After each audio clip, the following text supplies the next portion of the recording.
petit projet d'écriture, puis c'est ça, c'est un projet d'écriture.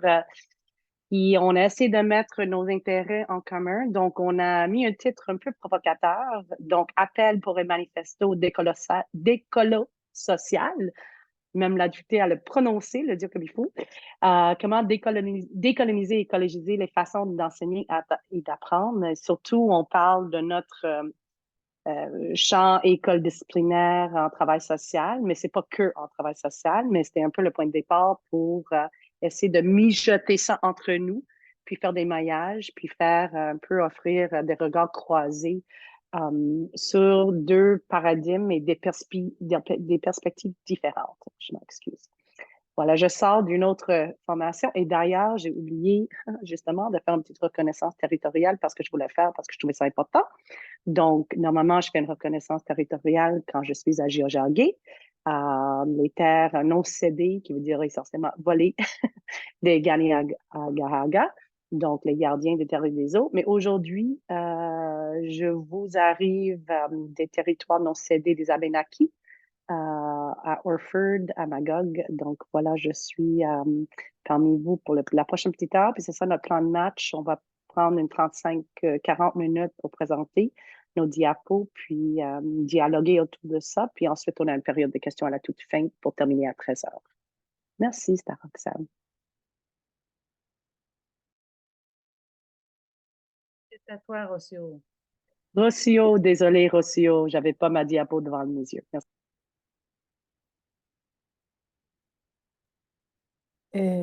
Bonjour tout le monde. Qu'est-ce qu'on a fait? C'est une réflexion sur un peu l'histoire du travail social et de la complicité visant l'assimilation des peuples autochtones et des groupes racisés. Et comment, de certaines façons, malgré quelques changements, la colonialité et l'eurocentrisme persistent.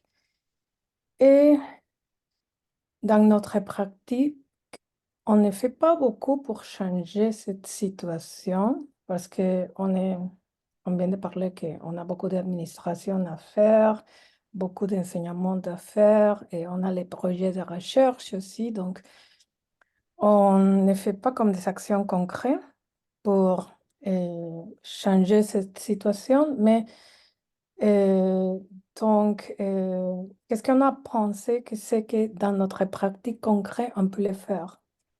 Dans chaque action, on peut le faire. Et de cette façon, on peut devenir des agents de décolonisation.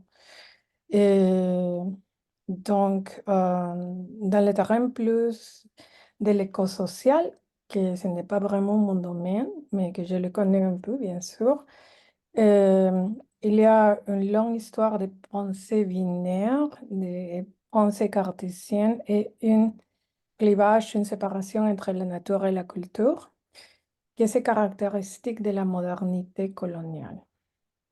Donc, qu'est-ce qu'on propose, c'est de peut-être explorer un peu plus la pratique disciplinaire holistique et de nous concentrer sur les interdépendances et dans les transformations profondes. Et de certaines façons, le travail social est plus centré dans des êtres humains, donc on veut avoir une perspective critique vers un travail social écocentrique qui intègre des humains avec des autres êtres vivants et non vivants. J'essaie d'éviter tout le temps les mots nature et les mots culture aussi. Et je suis une anthropologue culturelle, mais j'essaie de l'éviter aussi. Et donc, on parlait aussi de la nécessité de prise de conscience que la colonisation des autres, des non-Westerners, et l'exploitation de la, entre guillemets, nature sont liés. C'est comme ça qu'on arrive à ce concept de l'écolo social, que c'est un mot que Roxane a créé. Et donc, c'est ça, c'est un peu avec l'idée de implosionner les barrières entre la nature et la culture, l'écologique et les, les décoloniales. Donc, c'est pour voir des similitudes, des éléments en commun à travers ces deux approches. J'ajouterais peut-être que c'était aussi, je reprends le terme de Swan, qui parlait beaucoup dans nos discussions de l'union, de l'entrelacement. Alors, on essayait aussi par ce petit diagramme aussi de montrer cette idée que cette idée-là d'écolo social, c'était une recherche d'entrelacer aussi l'éco-social et le décolonial. Est-ce que je poursuis sur l'éco-social ou non, Roxane? Parce que Rocio, je trouve, elle a vraiment bien arrimé, en fait, le cadre, comme les schémas de référence qu'on a pour comprendre ces perspectives-là. Moi, je suis beaucoup plus familière avec des cadres écosociaux, donc ce que la littérature nous en dit en travail social sur les pratiques environnementales ou écologiques. Et en fait, ça fait 20 ans du côté anglophone qu'on développe la littérature sur ces questions-là, mais c'est assez nouveau du côté francophone. Donc, on trouvait ça intéressant de voir, ben, comme tu avais dit, ben, les éléments que Rousseau a vraiment soulevés sur la pensée moderniste, puis en fait la crise de la modernité, comment ça nous sépare, puis ça crée des binarités, puis qu'on trouvait ça intéressant de voir, mais c'est quoi les similitudes, puis les points de raccord un peu, et comme tu disais, Roxane, de les entrelacer, ces perspectives-là. En tout cas, voilà, je voulais juste dire ça, merci. Dernière chose peut-être que je rajouterais à cet échange-là en termes de contexte aussi, c'est que une de nos craintes, bien sûr, puis on va pouvoir échanger aussi avec vous, mais cette idée d'arriver avec un mot comme ça qui entrelace en fait certaines approches, une des craintes, c'était il faut quand même aller au-delà en fait d'un terme qui deviendrait, exemple, que ce soit une métaphore, un buzzword ou encore un hashtag d'écolo social, c'était vraiment d'aller plus loin que ça et comment on peut faire ça, comment on le fait, nous, chacune de notre côté, puis ensuite, on va voir aussi comment on le fait collectivement, c'est-à-dire à travers nos échanges et nos discussions. Fait que je poursuivrai peut-être en nommant peut-être essentiellement là, des grands éléments, comment qu'on a fait, en fait, comment on a travaillé ensemble. Swan en parlait tout à l'heure au début de la présentation, mais c'est vraiment un exercice de réflexion, un exercice d'écriture qui s'est fait en parallèle. Donc, on est justement en train de terminer l'écriture d'un chapitre ensemble en lien avec cette expérience-là qu'on a eue ensemble. L'idée essentiellement, c'est de partir, de s'inspirer en fait d'une démarche qui s'inscrit dans tout le registre des approches, je dirais, narratives, réflexives en travail social. On s'est inspiré beaucoup de l'auto-ethnographie. Donc, l'auto-ethno qui relève en fait d'une méthode où chaque personne va mettre de l'avant à la fois ses identités personnelles, mais aussi académiques. Donc, ça, c'est très présent dans nos réflexions pour raconter en fait son histoire à propos justement d'une expérience. Ici, on va voir tout à l'heure, je vais nommer un petit peu plus clairement là, quelles ont été un peu nos questions vers lesquelles on s'est lancé, mais bien sûr, c'était de réfléchir en termes d'écolo-social, donc le décolonial dans notre histoire, dans notre parcours, mais aussi l'éco-social dans notre parcours. Donc, auto-ethnographie, mais aussi, je dirais de façon plus spécifique, une auto-ethnographie collaborative. Donc, ce n'est pas juste une exploration personnelle, mais c'est aussi le fruit d'un effort, en fait, d'un effort collectif. Ça s'est fait essentiellement, vous voyez ici, essentiellement en 2 grands temps. Donc, un premier temps où chacune de nous est invitée, en fait, à réfléchir de façon solitaire sur son parcours personnel et académique, professionnel, autour de 3 grandes questions que je pourrais vous amener tout à l'heure. Puis dans le deuxième temps, on s'est rencontrés. On s'est rencontrés à partir de quoi on a lu, en fait, essentiellement, avant de se rencontrer, on a lu le, le parcours solitaire, en fait, les exercices solitaires de chacune de nous. Puis, ça a été, en fait, un espèce de tremplin pour partir une discussion, un échange qui a pris quand même de 2h30 à 3 heures, qui a été enregistré et en plus, on a fait un verbatim mot pour mot de cet exercice-là qu'on a fait ensemble. Et cet exercice-là nous a permis, dans le fond, Swan en parlait aussi tout à l'heure, d'identifier un peu des similitudes qui nous ont amenés à parler puis à nommer, mais pourquoi on ne ferait pas une espèce de manifesto d'écolo-social en lien avec cet exercice qu'on a eu à plusieurs mains ensemble.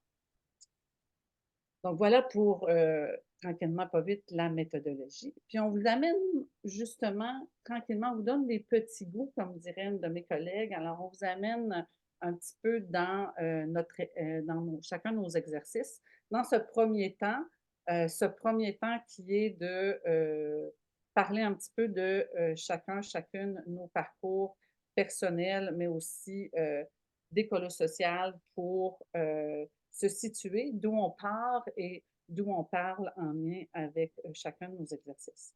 Donc, on va le faire brièvement chacune, l'une et l'autre. Alors, ben, c'est moi qui est l'heureuse élue et qui parle bas. Alors, je suis née sur le territoire non cédé, qui est la ville de Kabahac, qu'on appelle aussi Québec, de parents, en fait, de descendance européenne. Je suis, comme le dit tout à l'heure Diarra, je suis travailleuse sociale de formation. Ça fait quand même 10 ans. En fait, j'ai travaillé comme travailleuse sociale pendant près de 10 ans au Québec, mais aussi à l'étranger. J'avais travaillé à l'époque, on retourne quand même loin, au début des années 2000, donc en Asie centrale, au Kazakhstan, pendant près d'un an et demi. À travers le parcours qu'on a fait, à travers nos exercices personnels, mais ça me permettait aussi de revenir sur des moments tournants. Assurément, un de ces moments tournants-là, en lien avec la décolonialité, l'éco-social, c'est assurément cette expérience qu'on peut appeler parfois de coopération internationale au Kazakhstan. Je suis revenue de cette expérience très critique de ce qu'on appelle justement la coopération internationale. Ça m'a ramené en fait sur les bancs d'école. J'étais à ce moment-là, j'avais un parcours bachelière en travail social, mais je désirais en fait poursuivre mes réflexions sur les enjeux de ma pratique professionnelle. Donc, je suis retournée sur les bancs d'école à la maîtrise. Je saute sur un autre élément qui, pour moi, est transformateur dans mon parcours. C'est assurément cette rencontre avec des étudiants en travail social qui revenaient justement d'un stage en travail social dans un camp de réfugiés palestiniens au Liban, le camp de Shatila à l'époque.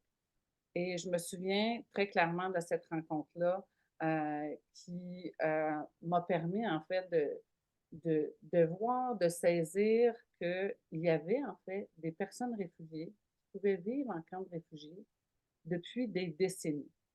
Pour moi, c'était une prise de conscience nouvelle dans le sens où je n'avais pas pris conscience avant cette époque que des personnes pouvaient vivre de façon prolongée en camp de réfugiés. Pour moi, c'était temporaire. Donc, ça l'a soulevé, ça m'a amené en fait à lire énormément, à tenter de comprendre davantage les réalités des personnes réfugiées, mais ça a été aussi une découverte qui n'a jamais cessé depuis, avec beaucoup de la littérature sur justement la littérature postcoloniale, décoloniale, beaucoup de la littérature et des expériences aussi des personnes de pays des Suds, essentiellement bien sûr des personnes réfugiées palestiniennes, mais pas seulement. Donc, ici, vous voyez les photos et j'y étais en, voilà, 3 semaines. Donc, à gauche, c'est vraiment une photo prise dans un camp de réfugiés palestiniens au Liban, à Bourj el-Barajneh. Bien sûr, vous allez voir aussi à droite des photos des camps de réfugiés de Beyrouth et sans conteste aussi tout ce qui se passe actuellement à Gaza. La photo apparaît au centre et je pense que je pense justement que c'est central. C'était pas voulu, mais je vois qu'elle apparaît ici. Donc voilà. Voilà pour moi. Alors, je tends le bâton de la parole à Rossio. Merci Roxane. Et, et moi, je suis née à Lima, Pérou. Et mon père est quechua, donc un groupe autochtone majoritaire au Pérou. Et ma mère est de descendance européenne. Et donc, bien sûr, j'ai étudié l'anthropologie pour comprendre la dynamique familière dans laquelle j'ai grandi. Ma sœur est anthropologue aussi. Et donc, ma relation avec les décoloniales, ça vient de toute la vie. Parce que de certaines façons, j'ai grandi dans un pays colonisé qui aussi embrasse son histoire coloniale. Dans l'histoire coloniale du Pérou, c'est c'est très présent. C'est très présent dans notre vie, à l'école, pas comme ici, que s'invisibilise beaucoup. Et, et on prend les côtés décolonisés, des personnes qui ont été colonisées. Donc, on s'assume, c'est partie de notre histoire, et on se sent colonisé. Et des fois, on est fâché parce qu'on était colonisé. La plupart des Péruviens, je veux dire, pas tout le monde. Donc, j'étais très exposée à la littérature postcoloniale, décoloniale et anticoloniale pendant mes études à l'école secondaire et à l'université. Et plus tard dans la vie, je pense que beaucoup plus pendant mes études doctorales, j'ai fait mon doctorat aux États-Unis à la University of California, Davis. J'ai commencé à apprendre plus sur les différentes approches écologiques. Et j'ai commencé aussi à faire les parallèles entre la littérature décoloniale et la littérature écologique. Pour moi, c'était partie de la même chose. Je n'ai pas grandi avec l'idée qu'il y a un clivage entre nature et culture. Donc, pour moi, c'était une révélation que les gens prennent sérieusement le clivage nature-culture. Donc, pour moi, et j'ai la misère à le dire et de l'incorporer dans mon vocabulaire habituel, parler de la nature, par exemple, comme quelque chose séparé de l'humain. Donc, c'était peut-être un premier moment de choc quand je commençais mes études doctorales. Je pensais que cette distinction était quelque chose de théorique, du pensée occidental, mais non, c'était quelque chose de très intégré à la vie des personnes euh, en Europe, en Amérique du Nord. Donc, pour moi, c'était relativement facile faire les parallèles entre la décolonisation et la écologisation. Et c'est ça que j'ai amené à notre discussion, parce qu'on vient comme des positions différentes et il y a des idées qui sont plus familières pour une de nous et moins familières pour les autres. Et donc, je pense que la richesse de notre discussion, euh, c'est ça exactement, notre différentes positions et notre différents points de vue aussi sur ces sujets. Ah, et j'ai fait la recherche avec des autochtones au Pérou et ici à Montréal, avec des autochtones en milieu urbain surtout, et j'aime faire la comparaison aussi. J'utilise une approche comparative entre des autochtones du nord et du sud.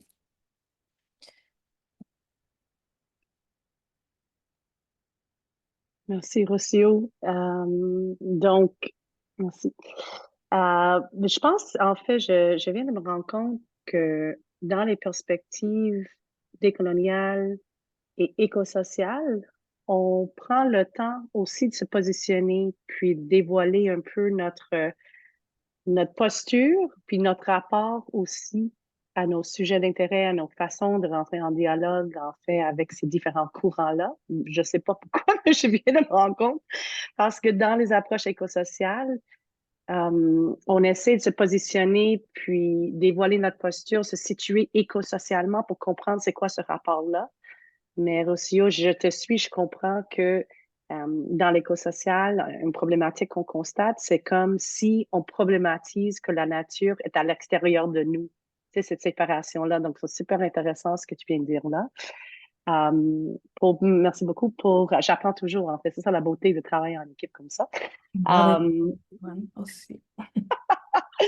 Alors, pour ma petite histoire, justement dans ma posture de me situer, là, je suis une allochtone de 6e génération de la plus petite province du Canada, donc l'île du Prince-Édouard, où je suis née, où il y a en haut à gauche une image de la plage où j'ai grandi, où j'ai passé beaucoup d'heures durant mon jeune enfance et où je retourne à chaque année avec ma gang, avec ma famille. Puis, à chaque année, on constate que il y a au moins 1 mètre du littoral, donc les plages, les sols agricoles, qu'on perd à chaque année parce qu'ils sont en train de vraiment couler sous l'eau à cause de la montée de l'océan, l'acidification aussi de l'océan. Donc, ça fait en sorte qu'on se rend compte à chaque année, parce qu'on retourne juste une fois par année, qu'on est en train de perdre justement le littoral, les plages, le sol agricole autour de l'île et que l'île du Prince-Édouard est reconnue comme un point chaud en ce qui concerne les changements climatiques. Comme c'est une petite île et comme on n'a pas beaucoup de protection et comme il y a l'érosion des plages et des berges, ben, on est très affecté par toute grande tempête et surtout les ouragans qu'on a connus dans les dernières années qui devient de plus en plus fréquent, des choses qu'on n'a jamais vues auparavant, du moins on ne le connaît pas, on ne le savait pas. Um, donc, ça, c'est un peu mon histoire. Puis je vais y revenir pour complexifier un peu ce rapport-là à ce lieu d'ancrage-là pour moi. Et ensuite, pour faire rapidement, j'ai travaillé un peu à l'extérieur. Ben, j'ai grandi un peu à l'extérieur. Il y a différentes images que vous voyez à l'écran. Donc, dans la fin des années 80, j'habitais en Éthiopie, où pendant quelques années, donc post-famine, où justement, quand je parle le rapport à la nature, ben, la déforestation massive du pays, les guerres qui ont fait ravage, les sécheresses qu'ils ont connues, la grande famine qui était très médiatisée puis connue à cette époque-là. Ben, j'habitais là à peu près à cette époque-là et il y avait aussi la guerre civile, entre autres. Donc, il y avait plein d'enjeux pour moi qui représentaient en fait l'image, la représentation de l'environnement dans le sens sur quoi on est dépendant pour se nourrir, pour exister, et puis le fait que j'habitais dans un pays qui était extrêmement dépourvu économiquement, mais aussi à cette époque, juste en termes de l'environnement aussi, pas facile. Et puis où j'étais témoin en fait d'une pauvreté économique, là, je parle juste économiquement, là, mais d'une pauvreté absolue et extrême. Donc, ces expériences lors de mon adolescence a certainement influencé les autres choix que j'ai fait par la suite, une carrière de développement international qui n'a pas trop eu lieu parce que j'étais un peu comme Roxane dans le sens que donc, j'ai essayé de vivre et travailler dans d'autres pays, puis j'ai fait ce travail-là, mais j'étais un peu, je dirais, paralysée là, par les effets de ces logiques-là qui provenaient d'ailleurs, des visions très occidentales qui s'imposaient sur d'autres pays, qui étaient des pays en voie de développement. C'était très, très, très compliqué. Donc, j'ai fait un virage pour le travail social un peu plus tard.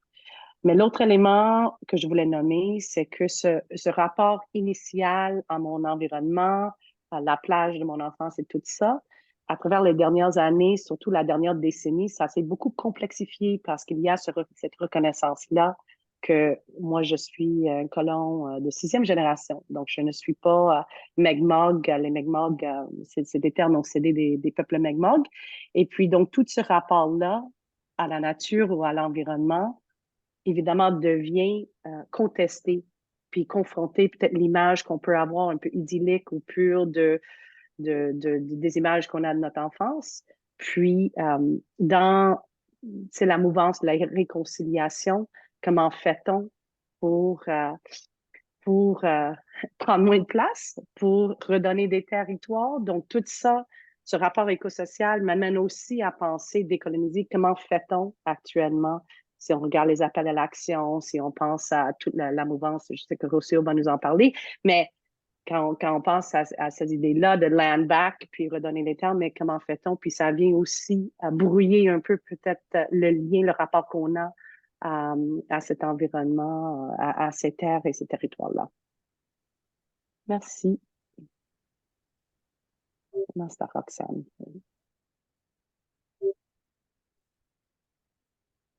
Ben voilà. Je voulais juste ramener, bien sûr, on vient de faire un petit peu, vous avez eu une petite entrée dans qui sommes-nous, d'où on parle, d'où on part en lien avec cet exercice. Puis je disais tout à l'heure en lien avec ce premier temps, c'était bien sûr de se positionner personnellement, mais aussi, justement, on voulait revenir sur cette idée, qu'est-ce qu'on avait tenté de faire, comment qu'on l'a fait concrètement. Ça a été fait, en fait, à travers 3 grandes questions qu'on a construit ensemble. Puis par la suite, on est parti chacune de notre côté avec ces 3 questions-là qui viennent mobiliser, en fait, l'être. L'être, comment on fait, comment nous sommes, comment les enjeux écosociaux, décoloniaux informent notre nous, notre moi, en fait, notre moi personnel, notre moi disciplinaire, puis aussi notre engagement vers le changement social en travail social. Donc, il y avait cette question-là sur l'être. Il y avait comment penser décolonial et écosocial en travail social. Donc, on avait l'être, le penser, et ensuite le faire, mais comment l'écosocial puis le décolonial, comment ça informe nos pratiques concrètement en travail social. Donc, ça, c'est avec ça qu'on est parti, nous, de notre côté, pour réfléchir de façon, je disais tout à l'heure, personnellement et de façon solitaire. Bien sûr, ça serait très difficile de vous donner, de vous restituer tout notre deuxième temps qui est en soi 2 heures ou 3 heures même, je dirais, de conversation. Donc, on a appelé ça un petit peu nos morceaux choisis. Nos morceaux choisis dans notre conversation croisée, spécifiquement sur le comment décolo-socialiser l'enseignement et l'apprentissage en travail social. Et ça, c'est les morceaux choisis. Donc, je renvoie le bâton de la parole à Rossio qui va débuter ces morceaux choisis. Merci, Roxane. Donc, on a commencé notre discussion et c'était intéressant parce qu'on a dit comment est-ce qu'on fait face au défi de la décolonisation. Et j'ai dit, ah, pour moi, c'est facile. Et Roxane et Swan m'ont dit, mais pourquoi pour toi, c'est facile? Explique-nous. Donc, j'ai commencé à expliquer comme j'ai grandi avec ces idées, pour moi, et c'était évident que la façon qu'on pourrait mettre en pratique la décolonisation, c'est à travers le questionnement de la supériorité du savoir scientifique. Et on peut le faire dans tout notre cours à l'université. Et ce n'est pas à dire que la science, les principes de la science ne sont pas importants parce qu'on enseigne la science à l'université. La science, j'adore la science aussi, mais on doit questionner peut-être la supériorité de la science en relation à des autres formes de savoir. Et on peut trouver les principes de la science dans les savoirs expérientiels, dans beaucoup de savoirs traditionnels.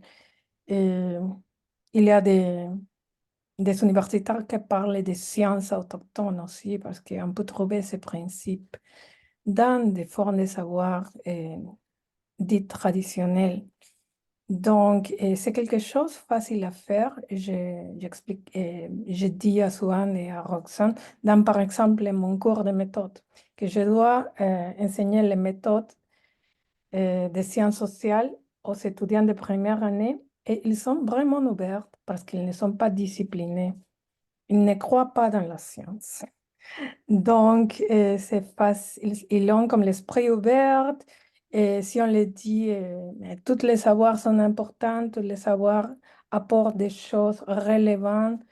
euh, et les savoirs scientifiques n'est pas supérieur, bien que dans tout votre cours, c'est ça le discours, on peut trouver des choses valables dans toutes les formes de savoir. Et on fait des exercices. Donc, la relation, c'est plus d'ouverture à ce moment-là. Quand je donne les cours de méthode, c'est en première année du bac. Donc, des étudiants acceptent ça. Ou quand on parle, on ne va pas étudier seulement les humains, mais aussi les non-humains. Et quels sont les non-humains dans votre sujet de recherche? Et il dit, ah, les non-humains, oui. Mais il ne me dit pas, mais c'est la science sociale, c'est la science des humains sur le monde. Pourquoi tu me parles des non-humains?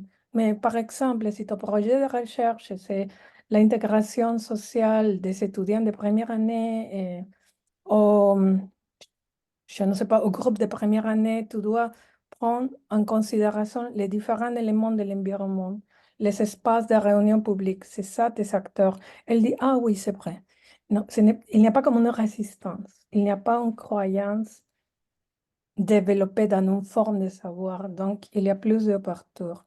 Il y a plus de doutes aussi, ils sont plus ouverts à douter des choses. Quand ils lisent des choses, ils sont plus ouverts. Donc, je pense que peut-être notre mission, c'est de garder cet esprit critique dans notre étudiants et de les maintenir aussi. Moi, je poursuivrais avec, dans le fond, cette idée aussi, ça nous a amené sur, ben, tu sais, accepter de ne pas savoir, accepter de pas réussir. Est-ce qu'on peut aller dans cet espace-là du non-savoir, peut-être de la suspension du savoir? Est-ce qu'on ne pourrait pas plutôt aller vers l'interstice, vers des pistes? Il y avait Swan qui disait, est-ce qu'on peut être dans ce in-between of the not knowing? OK, avec, avec nos étudiants. Ça restait des questionnements qui étaient, émergents dans nos discussions, puis aussi qui étaient confrontés, en fait, à cette idée que ça devient difficile de rester avec les étudiants dans la suspension parce qu'on est dans des universités qui sont des institutions coloniales, eurocentriques. Puis en tant qu'enseignante, ben, on doit transmettre à nos étudiants un savoir objectif, clair, distinct. Donc, la place pour le non-savoir ou la suspension, ça devient, je dirais, difficile. En plus, Swan nous disait, bien, on est dans un programme de travail social. Les étudiants et étudiantes sont censés avoir à la fin certaines connaissances, certaines habiletés. Comment qu'on peut arriver à la fin d'un programme avec des réponses comme je ne sais pas?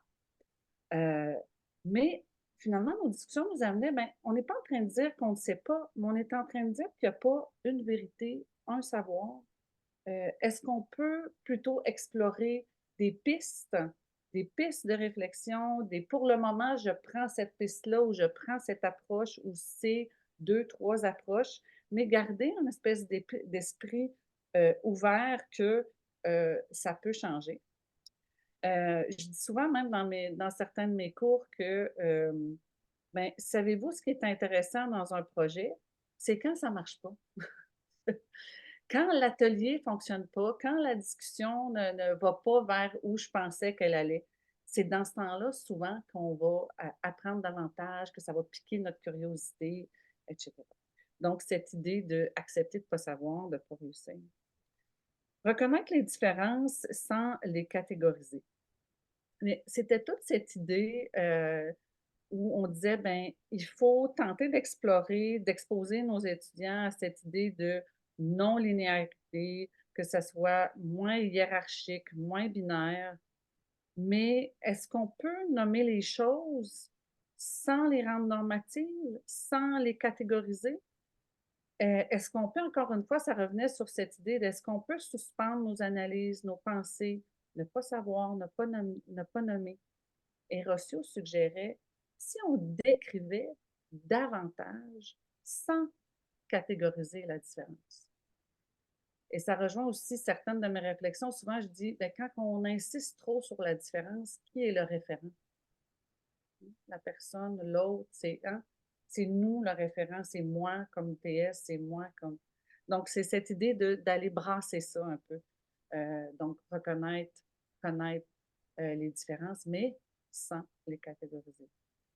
Une autre idée aussi qui était sortie dans notre exercice solitaire et qui était commun et structurant, je dirais, pour chacune de nous trois, c'était cette idée, dans le fond, de déconstruire.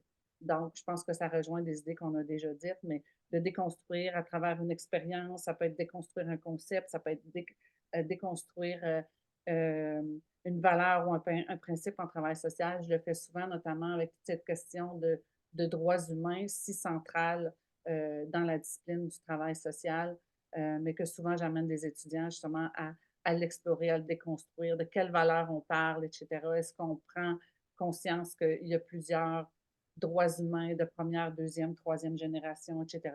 Donc, c'est d'explorer ces idées-là avec nos étudiants. So,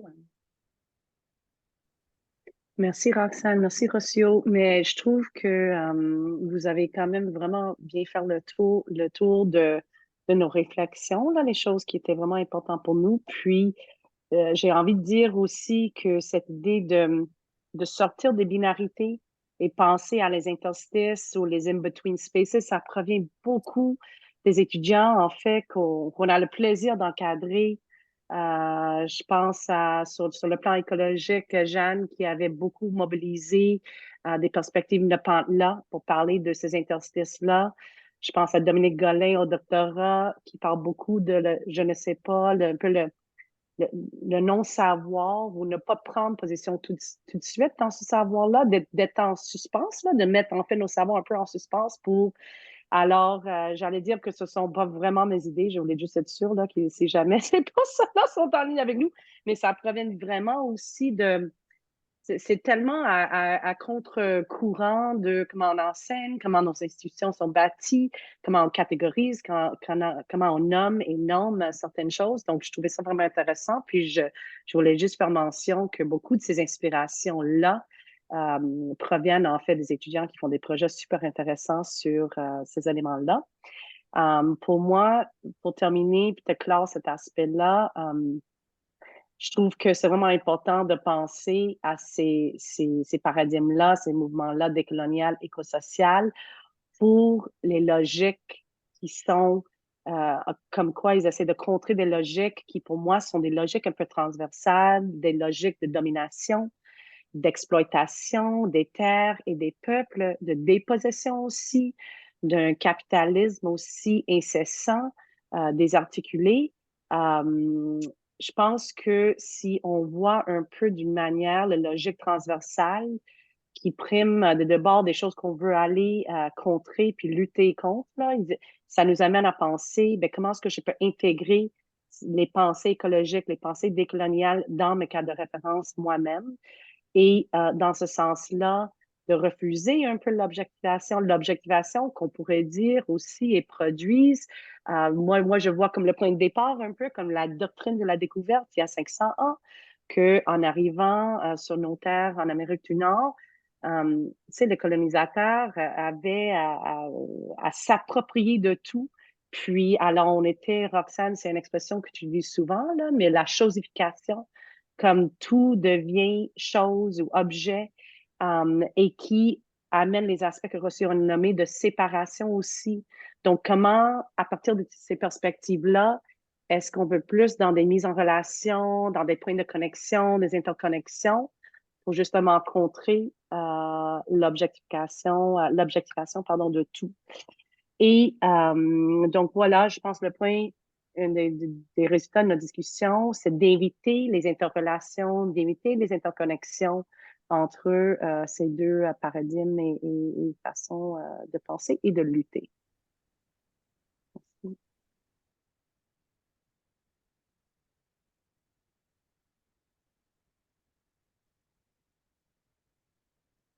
Un petit mot, je pense, peut-être reçu, ou juste un petit mot sur cette idée de manifesto d'écolo social, puis ensuite, je vais reprendre la parole pour... Oui, l'idée c'était de ne pas finir avec une clôture, mais de maintenir la discussion ouverte et aussi faire un appel à l'action. Parce que des fois, on se sent impuissant, on sent qu'on n'est pas capable de lutter contre le capitalisme, l'impérialisme, le colonialisme. C'est trop gros, trop grand. Et donc, l'idée, c'est de un peu collectiviser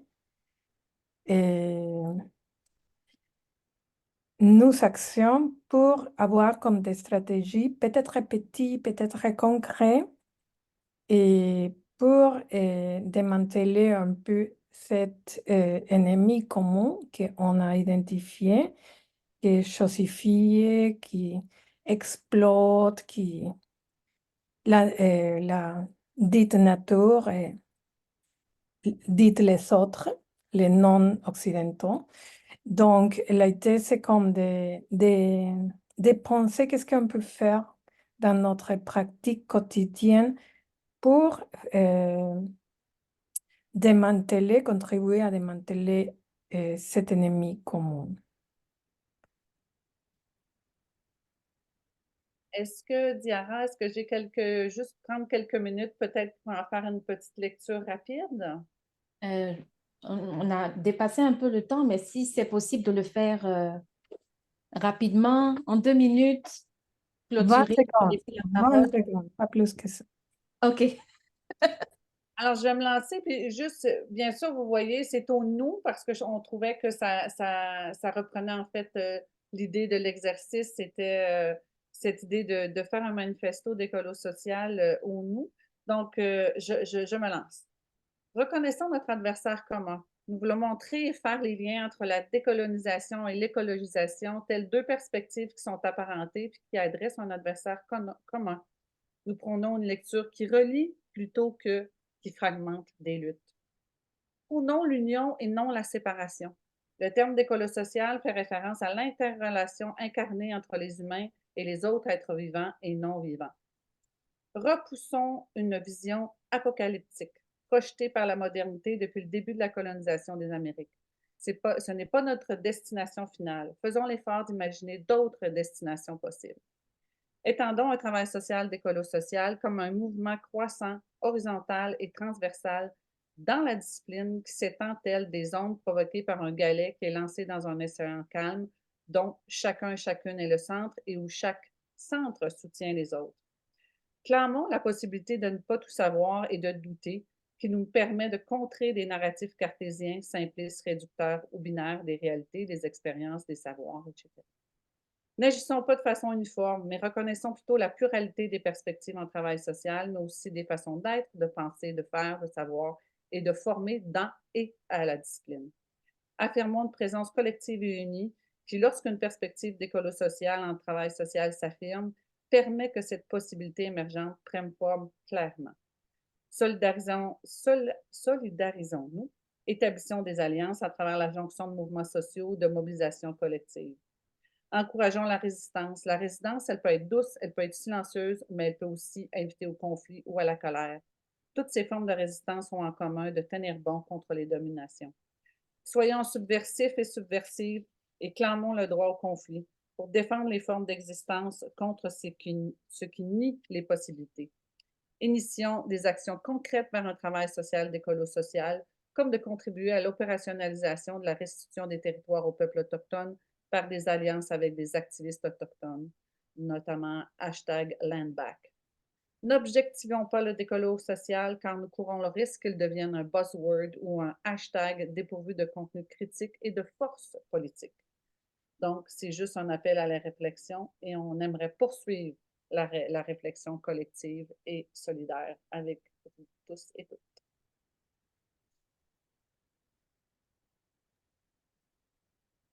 Oh, wow, quel mot de la fin.